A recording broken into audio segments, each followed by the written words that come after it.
الحمد لله كفى وسلام على عباده الذين اصطفى أما بعد أعوذ بالله من الشيطان الرجيم بسم الله الرحمن الرحيم حافظوا على الصلوات والصلاة الوسطى وقوموا لله قانتين صدق الله العظيم. قابل احترام بزرگوں اور عزیز دینی بھائی، اسلامی عبادات میں نماز کو سب سے امتیازی مقام حاصل ہے. اسی امتیازی شان کی وجہ سے اللہ تعالی نے نماز کو فرض کرنے کے لیے ہمارے اور آپ کے آقا حضرت محمد مصطفیٰ صلی اللہ علیہ وسلم کو آسمانوں پر بلا کر یہ قیمتی تحفہ عنایت فرمایا. اس سے نماز کی شان کا اندازہ لگایا جا سکتا ہے. دیگر جتنی بھی عبادات ہیں، زکوٰۃ، روزہ، حج، ان تمام کے احکامات اللہ تعالیٰ نے زمین پر نازل فرمائے، لیکن جب نماز کو فرض کرنے کی باری آئی تو حضور صلی اللہ علیہ وسلم کو عرش پر بلایا گیا اور وہاں پر یہ قیمتی تحفہ دیا گیا. نماز کے سلسلے میں حضور صلی اللہ علیہ وسلم نے ارشاد فرمایا کہ الصلاۃ عماد الدین، نماز دین کا ستون ہے. آپ جانتے ہیں کہ عمارت میں ستون کی حیثیت اتنی کار فرما ہوتی ہے، اتنی بڑی ہوئی ہوتی ہے کہ اگر عمارت میں ستون نہ ہو تو وہ عمارت باقی نہیں رہ سکتی. عمارت گر جائے گی، عمارت ڈھہ جائے گی. تو نماز کی حیثیت دین میں ستون کی سی. پھر آگے فقہائے کرام نے اضافہ فرمایا فمن اقامها اقام الدین ومن هدمها هدم الدین، کہ جس نے نماز کو قائم کیا اس نے دین کو قائم کیا، اور جس نے نماز کو ضائع کیا اس نے اپنے دین کو ضائع کر دیا.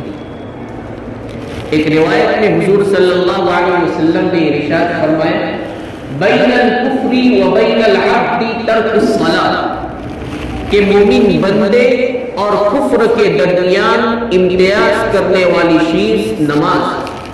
کیا مطلب ہے اس حدیث؟ اس حدیث کا مطلب یہ ہے کہ جو شخص پابندی کے ساتھ نماز پڑھتا ہے، پنج وقتہ نماز کو اپنے وقت پر ادا کرتا ہے، وہ دینی علامت کو اپنے سینے سے لگائے ہوئے، وہ دین کو تھامے ہوئے اسلام پر چل رہا ہے اور کفریہ اعمال سے دور. اور جو شخص نماز میں کوتاہی کرتا ہے، نماز کو ادا نہیں کرتا، تو یہ کفریہ عمل کا مرتکب. بعض فرماتے ہیں کہ کفر کے قریب ہوتا جا رہا ہے اور اس بات کا اندیشہ ہے کہ اسے خاتمہ بالخیر نصیب نہ. یہ نماز چھوڑنے پر وعید حضور علیہ السلام نے ارشاد فرمائی، اور ڈھیر سارے ارشادات نماز کے سلسلے میں ملتے تھے. حضور علیہ السلام نے نماز پڑھنے والے کی مثال بڑی بہترین ارشاد فرمائی. صحابہ کرام حضور کی مجلس میں بیٹھا کرتے تھے. حضور صلی اللہ علیہ وسلم عام مثالیں جو پیش آتی ہیں، جو دیکھنے میں آتی ہے، اس کے ذریعے ان کو سمجھاتے.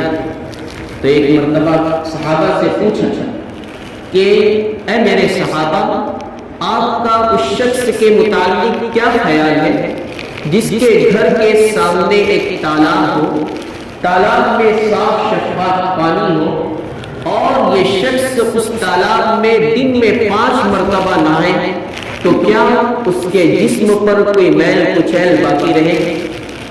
صحابہ کرام نے عرض کیا یا رسول اللہ، اس کا جسم اور بدن بالکل صاف شفاف رہے گا، میل کچیل نام کی کوئی چیز اس کے بدن پر نہیں رہے. تو آقا صلی اللہ علیہ وسلم نے اس مثال کو پیش کرنے کے بعد ارشاد فرمایا یہی حال تمہاری نماز کا ہے. کہ جو شخص دن میں پابندی سے 5 وقتہ نماز کو ادا کرتا ہے تو وہ شخص گناہوں سے اس طرح دھل جاتا ہے جیسا کہ یہ شخص جو دن میں 5 مرتبہ صاف شفاف تالاب اور نہر کے اندر نہاتا ہے۔ تو نماز پڑھنے سے انسان گناہوں سے دھل جاتا ہے، وہ نیکیوں کا پتلا بن جاتا ہے۔ اور نماز کا ایک خاص نمایاں وصف یہ بھی ہے کہ نماز انسان کو گناہوں سے، بے حیائی سے، برے کاموں سے، بدکاری سے روکتی تھی۔ ارشاد خداوندی ہے ان الصلاۃ تنہی عن الفحشاء والمنکر، بلا شبہ نماز بے حیائی اور برائی کے کاموں سے روکتی تھی۔ آپ کہیں گے کہ ہم نے بعض نمازی ایسے بھی دیکھے کہ 5 وقتہ نماز پڑھتے ہیں لیکن وہ برائی کے کاموں میں لگے ہوئے، کوئی فلم بینی کا شوقین ہے، تو کوئی رقص و سرور کی محفل میں جانے کا شوقین، اور نہ جانے طرح طرح کے خرافات میں مبتلا ہم نے نمازی اشخاص کو دیکھا ہے۔ تو اس آیت کو سمجھیے، اللہ تبارک و تعالیٰ کا فرمان ہرگز جھوٹ اور غلط نہیں ہو سکتا۔ ہاں، جو چیز ہو رہی ہے اس میں کچھ کمی اور کوتاہی ہو۔ ہم نے جو نمازی دیکھے اور وہ نماز پڑھنے کے ساتھ ساتھ برے افعال کے مرتکب ہیں، تو آپ جان لیجئے کہ ان کی نماز میں کمی اور کوتاہی ہے۔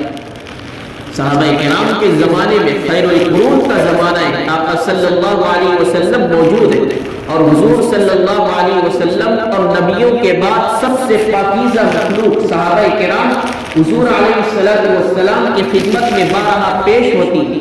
جس نے ایمان کے حالت میں حضور کو دیکھا وہ صحابی کے مقام کو پاتا ہے، اور صحابی کے مقام کا کیا کہنا، اللہ تعالیٰ کہہ رہے ہیں رضی اللہ عنہم ورضوا عنہ، کہ اللہ ان سے راضی ہے، وہ اللہ سے راضی ہے۔ اللہ تبارک و تعالیٰ نے شہداء احد اور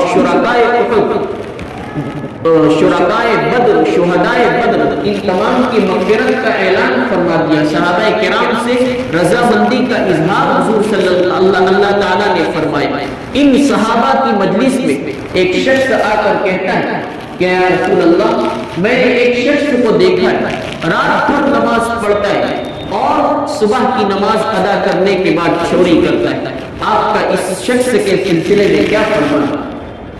تو حضور علیہ السلام نے جو فرمان ذکر فرمایا وہی آپ کے گوش گزار کرنا چاہتا ہوں۔ حضور نے فرمایا کہ ان قریب یہ نماز اس شخص کو چوری کے برے فعل سے روک دے گی۔ تو نماز پڑھنے والا جو شخص برے کام کا مرتکب ہوتا ہے، ان قریب اس کی نماز اسے گناہ سے، برے کام سے، برے افعال سے روکے گی۔ آپ اس بات کو لکھ لیجیے۔ اب بات جو مجھے عرض کرنی ہے وہ یہ ہے کہ ہماری نماز ہمارے لیے کارآمد کیوں ثابت نہیں ہو رہی؟ ہم ایک طرف نمازوں کی پابندی کر رہے ہیں، دوسری طرف گناہوں کے کام ہم سے کیوں نہیں چھوٹ رہے؟ ہم نماز کی پابندی کر رہے ہیں لیکن ہماری دعائیں اللہ تبارک و تعالیٰ تک کیوں نہیں پہنچ رہی؟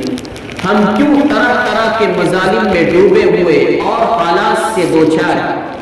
اس کی سب سے بڑی وجہ یہ ہے کہ ہماری نماز حقیقت میں نماز کہے جانے کے لائق نہیں۔ ایک موقع پر حضور صلی اللہ علیہ وسلم نے ارشاد فرمایا کہ جو شخص نماز کو اس طرح پڑھتا ہے کہ رکوع اور سجدے کے بعد اپنی کمر کو سیدھا نہیں کرتا ہے، درست نہیں کرتا ہے، تو اللہ تعالیٰ اس کی نماز کو بھی دیکھنا نہیں چاہتا۔ نماز پابندی سے پڑھ رہا ہے لیکن اس طرح نماز پڑھتا ہے جیسے کہ مرغ کی طرح ٹھونگے مار دینا۔ بس آدمی نماز کے لیے کھڑا ہوتا ہے، اس کا دھیان اپنے کاروبار میں، بیوی بچوں میں، اہل خانہ میں لگا ہوتا ہے، کھانے پینے میں لگا ہوتا ہے۔ وہ یہ چاہتا ہے کہ جلد از جلد اس نماز سے فارغ ہو اور اپنے کام میں مشغول ہو جائے۔ نماز میں ہمارے خوشی نام کی کوئی چیز پائی نہیں جا رہی، جس کی وجہ سے ہماری نماز کہے جانے کے لائق نہیں۔ کتنے اشخاص آپ نے ایسے دیکھے ہوں گے کہ 2 منٹ کے اندر ان کی 4 رکعت مکمل ہو جاتی ہے، یہ تو کوئی کرامت سے کم نہیں سمجھا جا سکتا ہے کہ 2 منٹ کے اندر 4 رکعتیں پڑھ لیں۔ نماز کو نماز کی طرح پڑھا جائے گا، اسی وقت نماز کہے جانے کے لائق ہے۔ آپ اس بات کو یاد رکھیے کہ نماز میں جس طرح نیت کا خالص ہونا شرط ہے کہ آدمی اگر اخلاص نیت سے نیت کر کے نماز کو شروع کرے گا تبھی اس کی نماز ہوگی، اسی طرح ارکان میں کمی بیشی کیے بغیر آدمی نماز کو ادا کرے گا تو نماز ادا ہوگی۔ کوئی آدمی رکوع میں زیادتی کر دیتا ہے، 2 سجدے کی بجائے 3 سجدے کرتا ہے، 1 رکوع کے بجائے 2 رکوع کرتا ہے، سجدے میں کمی کرتا ہے، 2 سجدے کے بجائے 1 ہی سجدہ ادا کرتا ہے، تو اس کی نماز نہیں ہوگی، یہ ارکان میں کمی بیشی ہے۔ تو جس طرح نیت کا خالص ہونا شرط ہے کہ نیت اگر درست نہ ہوگی تو نماز ہماری نہیں ہوگی، اسی طرح ارکان کے اندر بھی یہ شرط ہے کہ رکنوں کو صحیح ادا کیا جائے تبھی جا کر ہماری نماز درست ہوگی، ورنہ ہماری نماز درست ہونے کے قابل نہیں۔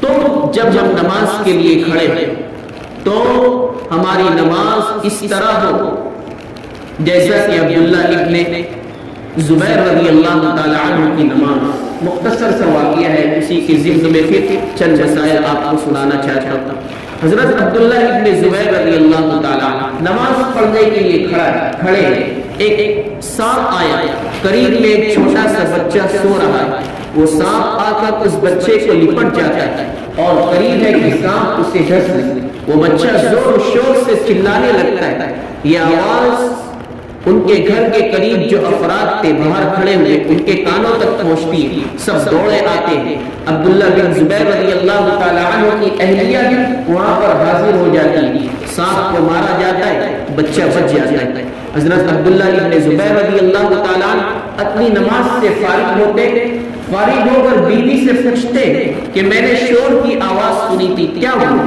دیکھیے نماز پڑھ رہے ہیں اور پتہ ہی نہیں۔ بیوی نے کہا کہ غصے میں آ کر کہا کہ تمہاری نماز کیا نماز ہے، بچے کی جان جانے والی تھی اور تمہیں خبر بھی نہیں۔ تو عبداللہ بن زبیر رضی اللہ تعالی عنہ نے ارشاد فرمایا کہ اگر میرا دھیان بچے کی طرف ہوتا تو میری نماز کہے جانے کے لائق نہیں۔ حضرت علی رضی اللہ تعالی عنہ کا قصہ مشہور ہے، نماز پڑھ رہے تھے، کسی نے تیر مارا، حضرت علی رضی اللہ تعالی عنہ کو وہ تیر لگ گیا، خون بہ رہا ہے اور آپ کی نماز جاری۔ نماز پڑھنے کے بعد نماز سے فارغ ہوتے، اس تیر کو سکون کے ساتھ آرام کے ساتھ نکال لیتے۔ یہ بھی صحابہ کرام کی نمازیں ہیں، اور آج ہماری نمازوں کا یہ حال ہے کہ ہمارا دل یہاں ہوتا ہے، ہمارا جسم یہاں ہوتا ہے، لیکن دل اور قلب دماغ ہمارا کہیں اور سیر کر رہا ہوتا ہے۔ ہمارا دماغ کاروبار میں لگا ہوا ہے، اہل و عیال میں لگا ہوا ہے، کھانے پینے میں لگا ہوا ہے، گھومنے پھرنے میں لگا ہوا ہے، صرف جسم اور دھڑ ہمارا مسجد میں موجود ہے، اس کے علاوہ کچھ بھی نہیں۔ ہم نماز کو پڑھیں اس طرح جیسا کہ حضور صلی اللہ علیہ وسلم نے ارشاد فرمایا، صلوا کما رأیتمونی اصلی، اس طرح نماز پڑھو جیسا کہ مجھے نماز پڑھتے ہوئے دیکھیں۔ آقا صلی اللہ علیہ وسلم کی نماز کا کیا عالم ہے؟ حضور علیہ السلام کے سلسلے میں صحابہ عرض فرماتے کہ حضور صلی اللہ علیہ وسلم رات کو قیام فرماتے تو آپ کا قیام اتنا طویل ہوتا حتی تورمت رجلا، کہ آپ کے پاؤں مبارک سوج جاتے، اور حضور علیہ السلام اللہ کے حضور اس طرح گڑگڑاتے کہ صحابہ کہتے کہ جس طرح ہانڈی سے ابلنے کی جوش کی آواز آتی تھی، اسی طرح حضور صلی اللہ علیہ وسلم کے سینے سے رونے کی وجہ سے آواز آتی تھی۔ اس طرح خشوع اور خضوع کے ساتھ نماز ادا فرماتا، اور کامیاب مومن اسی کو کہا گیا ہے جو اپنی نماز کو خشوع خضوع کے ساتھ ادا فرماتے تھے۔ آپ قرآن پاک اٹھا کر دیکھ لیجئے، ارشاد خداوندی ہے، قد افلح المؤمنون الذین هم فی صلاتهم خاشعون، کہ کامیاب مومن وہ لوگ ہیں جو اپنی نماز کو خشوع اور خضوع کے ساتھ ادا فرماتے ہیں۔ اس لیے ضرورت ہے اس بات کی کہ نماز کے اہم اور بنیادی مسائل کو ہم ضرور سیکھیں۔ ہم اس بات کو پسند کرتے ہیں کہ ماشاءاللہ ہمیں سے بہت سے وہ ہیں جن کی ہوٹلیں ہیں، جن کے کارخانے ہیں، جن کی فیکٹریاں ہیں اور جن کی مشینی آلات ہیں، ہم کیا اپنی دکان میں، اپنے کارخانے میں ایسے ناقص اور ناتجربہ کاریگر کو رکھنا پسند کرتے ہیں جو کام کو بنانے کی بجائے بگاڑتے؟ ہرگز نہیں پسند کرتے۔ اگر وہ کام زیادہ بگاڑنے لگے تو اس کو نوکری سے ہٹا دیا جاتا ہے۔ چائے بنانے والا ایسا نوکر رکھ لیا کہ ہمیشہ وہ دودھ پھاڑ کر رکھ دیتا ہے تو سیٹ آئے گا اور اس کو اپنی دکان سے نکال دیں گے۔ ہم پسند کرتے ہیں اس چیز؟ ہرگز پسند نہیں کرتے۔ تو جس طرح ہماری یہ فکر ہوتی ہے کہ جو میرا کاروبار ہے، جو بینک بیلنس ہے میرا، جو چیزیں میں تیار کرتا ہوں وہ عمدہ سے عمدہ نکلی اور لوگ اسے پسند کرے، اسے قبول کرے، تو اسی طرح ہمیں اپنی نمازوں کی اصلاح کی بھی فکر کرنی چاہیے کہ میں جو نماز ادا کر رہا ہوں یہ تو سیٹوں کے سیٹ، مالکوں کے مالک، بادشاہوں کے بادشاہ کے حضور جانے والی، تو میں اپنی نماز کو ناقص کیوں بھیجوں؟ جب میں اپنے کاروبار کی چیزوں کو، لوگوں کو ناقص، ادھوری پیش کرنا ناپسند کرتا ہوں تو اپنی نماز کو مالک الملک، بادشاہوں کے بادشاہ کے حضور ناقص کیوں پیش کرنا قبول کروں؟ اس لیے ہم اپنی نماز کو واقعتاً نماز بنائیں۔ نماز سے متعلق ضروری مسائل کی کتابیں ہم اسے خرید کر پڑھیں، نہیں پڑھ سکتے ہم اپنی مسجد کے امام سے، شہر کے مفتیان اعظام سے، علماء کرام سے رابطہ کر کے معلوم کریں، نماز کی عملی مشق کریں۔ ماشاءاللہ جماعت میں جب لوگ نکلتے ہیں تو عملی مشق کا بہت ہی اچھا نظام ہوتا ہے، نماز کی عملی مشق کرائی جاتی ہے۔ کچھ لوگ اپنے کام کاج کو چھوڑ کر جماعت میں نکل جایا کرے اور نماز کی عملی مشق کرے، نماز کو درست اور صحیح بنائے۔ کتنے لوگ ہوتے ہیں جو نماز کے لیے آتے ہیں اور سیدھا اللہ اکبر کہہ کر نماز شروع کر دیتے۔ یاد رکھیے نیت کے بغیر نماز صحیح نہیں ہوتی، نیت کرنا ضروری ہے۔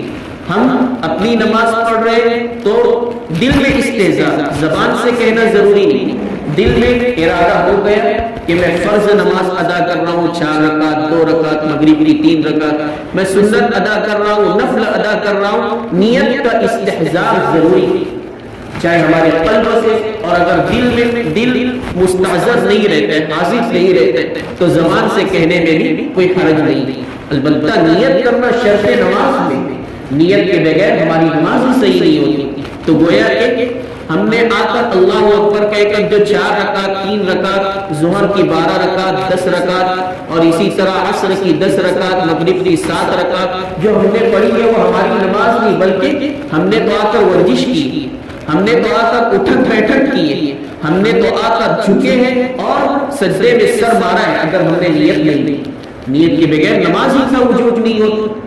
تو اس بات کو یاد رکھیں کہ جو نماز ہم پڑھ رہے ہیں اس کی نیت کرنا شرط ہے، نیت کر کے ہم نماز پڑھیں۔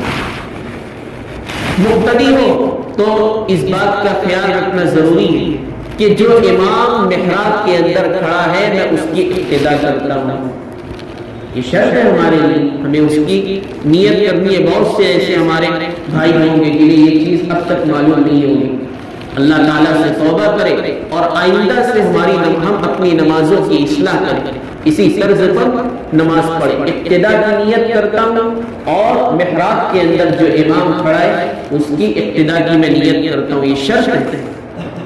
اسی طرح نماز کے ارکان میں رکن کہتے ہیں کہ جس کے بغیر، جس کو ادا کیے بغیر نماز ہی نہیں ہوتی۔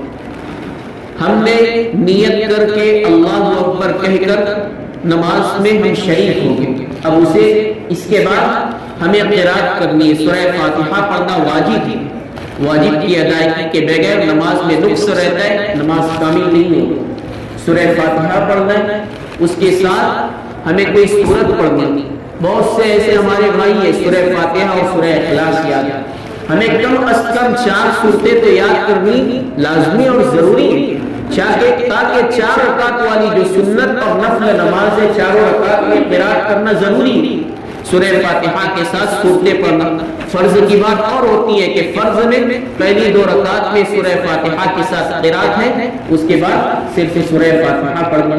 لیکن سنت اور نوافل میں تو ہمیں چاروں رکعت میں سورہ فاتحہ کے ساتھ سورت ملانا ہے، اس کے بغیر ہماری نماز تمام نہیں ہوتی۔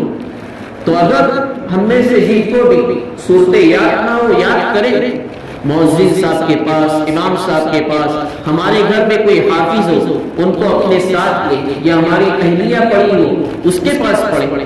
یہ سیکھنے کی چیز ہے، شرم کی بات نہیں۔ صحابہ کرام کے متعلق کیا آتا ہے کہ یہودی نے حضرت سلمان فارسی رضی اللہ تعالیٰ عنہ سے کہہ دیا کہ تمہارے نبی بھی بڑے عجیب ہیں کہ تمہیں استنجا کا طریقہ سکھاتے ہیں۔ اس نے یہ بات طنز کے طور پر کہی تو حضرت سلمان فارسی رضی اللہ تعالیٰ عنہ کا جواب سنیے کہ ہمارے نبی کی اور اس امت کی یہ شان ہے کہ اس میں کسی چیز کو سکھائے بغیر نہیں رکھا گیا ہے، ہمیں ہر چیز کی تعلیم دی گئی، ہم کسی چیز کے سلسلے میں کسی کے محتاج نہیں ہیں، ہمیں ہمارے اسلام نے تمام چیزیں سکھلائی۔ ہمارے اسلام میں استنجا، پیشاب پاخانہ کرنے کے آداب سکھلائے گئے، مباشرت بیوی سے ہم مستری کرنے کے آداب سکھلائے گئے، بیع و شراء کے آداب ہمیں سکھلائے گئے۔ تو کیوں ہمیں نماز کے سلسلے میں کوتا رکھا جاتا، ناقص رکھا جاتا؟ آپ کتاب اٹھا کر دیکھیے، نماز کے فرائض آپ کو ملے گی، نماز میں واجبات وہ آپ کو ملے گی، نماز میں جو سنتیں وہ آپ کو ملے گی، لیکن بس ضرورت اس چیز کی ہے کہ ہمیں خود فکر ہو۔ ہم اگر فکر کریں گے اور اپنے آپ کو سنوارنے کی فکر کریں گے، اپنے آپ کو دین اسلام میں ڈھالنے کی فکر کریں گے، اپنے آپ کو سراپا دین اسلام کا مجسمہ بنانے کی فکر کریں گے، تب جا کر بات بن سکتی ہے۔ تو آپ نے سنا کہ کتنی اہم بات ہے کہ بہت سے لوگ اللہ اکبر کہہ کر سیدھا نماز میں شامل ہو جاتے، ان کی نیت ہی نہیں ہوتی ہے کہ نیت کے بغیر کوئی چیز ہی نہیں ہو سکتی ہے۔ انما الاعمال بالنیات، اعمال کا دار و مدار ہی نیت پر رکھا گیا ہے۔ نیت نہیں ہوگی تو ہماری نماز کیسے صحیح ہو سکتی؟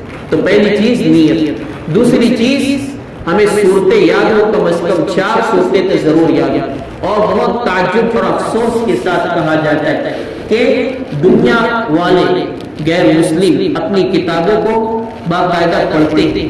ہمارے دین اسلام میں بھی یہ بات فخر کی ہے کہ قرآن کریم کے حفاظ جتنے دین اسلام میں کسی اور مذہب میں اس دین کی کتاب کے محافظ نہیں ہیں، حفظ کرنے والے نہیں۔ لیکن کوتاہی اس چیز کی بھی ہے کہ بہت سے ہمارے مسلمان بھائی وہ بھی ہیں جنہیں قرآن کریم پڑھنے تک نہیں آتا۔ الحمدللہ بہت سے مدارس میں تعلیم بالغہ کا آغاز ہوا ہے، بالغوں کی تعلیم کا عشاء کے بعد فراغت کا وقت ہوتا ہے۔ ہم اپنی ضرورت سمجھتے ہوئے، اپنے ایمان کی ضرورت سمجھتے ہوئے، اپنے خاتمہ بالخیر کی ضرورت سمجھتے ہوئے، اپنے آخرت کی ضرورت سمجھتے ہوئے اس چیز کو کریں۔ شرم محسوس کرنے والی چیز نہیں ہے۔ صحابہ کرام آپس میں سیکھنے سکھانے کا ماحول رکھتے تھے۔ حضرت عمر رضی اللہ تعالیٰ عنہ کا بھائی چارہ قائم ہوا تھا ایک انصاری صحابی کے ساتھ۔ حضرت عمر رضی اللہ تعالیٰ عنہ نے ان کے ساتھ یہ طے کر لیا تھا کہ ایک دن تم کام کے لیے جانا، ایک دن میں کام کے لیے جاؤں، ایک دن تم حضور کی خدمت میں رہنا، ایک دن میں حضور کی خدمت میں رہوں، پھر حضور کی خدمت میں رہ کر تم نے جو کچھ حاصل کیا وہ مجھے بتا دینا، میں نے جو کچھ حاصل کیا وہ تم کو بتا دینا۔ صحابہ کرام شرم محسوس نہیں کرتے تھے۔ صحابہ کرام جنہیں رضامندی کا خدا تعالیٰ کی رضامندی کا پروانہ مل گیا وہ شرم محسوس نہیں کرتے تھے، تو ہم کیوں کر شرم محسوس کرتے؟ تو دوسری چیز ہے ہم کم از کم 4 صورتیں تو ضرور یاد کریں۔ اس کے بعد ہم رکوع صحیح کریں۔ ہم کسی شخص سے پوچھے کہ بھائی میں جب رکوع میں جاتا ہوں تو میری پیٹھ درست ہوتی ہے کہ نہیں؟ ہم رکوع اس طرح کریں کہ اگر کوئی چیز ہماری پیٹھ پر رکھ دی جائے تو وہ چیز گرے نہ، حرکت نہ کرے، بالکل سیدھ، ہمارا سر ہماری پشت پیٹھ کے برابر۔ یہ ہے رکوع کا صحیح طریقہ۔ رکوع کے بعد جب قوما کرے تو بالکل سیدھے کھڑے ہو جائیں، یہ نہیں کہ رکوع کر کے اتنا کھڑے ہوئے اور سیدھا سجدے میں چلے گئے۔ اسی کے متعلق حضور صلی اللہ علیہ وسلم نے ارشاد فرمایا کہ اللہ تعالیٰ ایسے شخص کی نماز تک دیکھنا پسند نہیں کرتے جو رکوع اور سجدے کے بعد کمر کو صحیح نہیں کرتا۔ تو سیدھے قومے میں کھڑے ہو جائیں، پھر سجدہ کریں۔ سجدے کے بعد جلسے میں جب بیٹھے، 2 سجدوں کے درمیان جو بیٹھنا ہوتا ہے اسے جلسہ کہتے ہیں۔ تو اس میں بھی ہماری کمر ہماری پشت بالکل سیدھی رہے، ورنہ آپ نے حدیث سنی۔ یہ نماز کے اہم اور ضروری مسائل ہیں، اور اس مسئلے میں بھی بڑی کوتاہی ہوتی ہے کہ جب ہم سجدے میں جاتے ہیں تو بہت سے ہمارے بھائی سجدہ کرنے والے وہ ہوتے ہیں جن کے پیر کی انگلیاں زمین پر ٹکی ہوئی نہیں ہوتی۔ آپ یاد رکھیے کہ ایک انگلی کا زمین پر رکھنا تو ضروری، اگر 3 مرتبہ سبحان اللہ کہنے کے بقدر ہمارا پیر زمین سے اٹھا رہا تو ہماری نماز فاسد ہو جاتی ہے، ہماری نماز نہیں ہوتی۔ بڑا اہم مسئلہ ہے، بہت سے لوگ اس سے دو چار سجدے میں جاتے ہیں اور دونوں پیروں کو ملا کر اس طرح اوپر اٹھائیں، یہ اہم مسائل ہے نماز۔ اسی طرح بہت سے مسائل ہیں جس میں غفلت اور کوتاہی برتی جاتی ہے۔ انشاءاللہ ہمارا جو گروپ چلتا ہے گلشن خطابت، اسی کے زیر اہتمام چند ایسے مسائل تیار کیے جائیں گے جس میں لوگ کوتاہی برتتے ہیں اور ان کی نماز اللہ کی بارگاہ میں قبول نہیں ہوتی۔ کہا جاتا ہے کہ بعض لوگ نماز پابندی سے پڑھتے ہیں لیکن ان کی نماز اپنے سر سے بھی اوپر نہیں پڑھ جاتی۔ فوائد للمصلین کے ضمن میں فرمایا کہ بعض لوگ اس قدر کوتاہی اور غفلت کے ساتھ نماز پڑھتے ہیں کہ ان کی نماز کو گندے کپڑے میں لپیٹ کر ان کے منہ پر مار دیا جاتا ہے۔ یہ کن لوگوں کی نماز جو اپنی نماز میں غفلت برتتے ہیں۔ اس لیے ضرورت ہے اس بات کی کہ ہم نماز کی عملی مشق کریں۔ ہم ایک اور چیز وتر کی نماز، بہت سے لوگ ہیں جو وتر میں دعائیں قنوت کو نہیں پڑھتے۔ آپ جب تک دعائیں قنوت یاد نہ کر لیں اس وقت تک ضرور اس چیز کو پڑھیں کہ اللہ اکبر کہہ کر تیسری رکعت میں سورہ فاتحہ اور سورت کے بعد کانوں تک ہاتھ اٹھا کر اللہ اکبر کہہ کر ہاتھ باندھتے، ہمیں دعائیں قنوت یاد کرنی چاہیے، یہی سنت ہے اور یہی پڑھنی چاہیے۔ لیکن جب تک یاد نہیں ہوتی آپ ہاتھ اٹھا کر ہاتھوں کو باندھنے کے بعد 3 مرتبہ اللہم اغفر لی پڑھیں اور اس کے بعد رکوع میں جائیں، اس کے بغیر آپ رکوع میں نہ جائیں۔ بہت سے افراد کو تو وتر کی نماز پڑھنے کا طریقہ نہیں معلوم ہوتا۔ یہ نماز کوئی ادنا چیز نہیں ہے بلکہ اسے سمجھیے تو صحیح، یہ آسمانی تحفہ ہے، آسمان پر بلا کر دیا گیا ہے۔ اس کی شان اسی سے ظاہر ہوتی ہے کہ حضور صلی اللہ علیہ وسلم نے ارشاد فرمایا قرۃ عینی فی الصلاۃ، کہ نماز میری آنکھوں کی ٹھنڈک۔ ہم عاشق رسول ہونے کا دعویٰ کرتے ہیں، حضور سے عشق و محبت کا دعویٰ کرتے ہیں۔ جس شخص کو کسی عورت سے محبت ہو جائے، عشق ہو جائے، اس کے ایک اشارے پر اپنی جان قربان کرنے کے لیے تیار ہو جاتا ہے۔ اس کی محبوبہ معشوقہ جو کہتی ہے وہ اس کی خدمت میں حاضر کر دیتا ہے۔ تو ہم بھی نبی سے عشق کا دعویٰ کرتے ہیں، تو کیوں ہم حضور صلی اللہ علیہ وسلم کو راحت پہنچانے والا عمل صحیح طور پر ادا نہیں کر رہے؟ حضور نے فرمایا نماز میری آنکھوں کی ٹھنڈک ہے، حضور کی آنکھوں کو ہم ٹھنڈک پہنچانے والا عمل کیوں نہیں کر رہے؟ ہم مسلمان ہونے کے ناطے، حضور سے عشق ہونے کے ناطے، حضور سے محبت ہونے کے ناطے ضرور بھی ضرور اس چیز کی فکر کریں کہ ہماری نماز واقعتاً نماز ہو جائے اور ہم کامیاب مومن بن کر قد افلح المؤمنون الذین هم فی صلاتهم خاشعون، کہ کامیاب مومن وہی ہے جو اپنی نماز میں خشوع اختیار کرتے، اپنی نماز کو اس طرح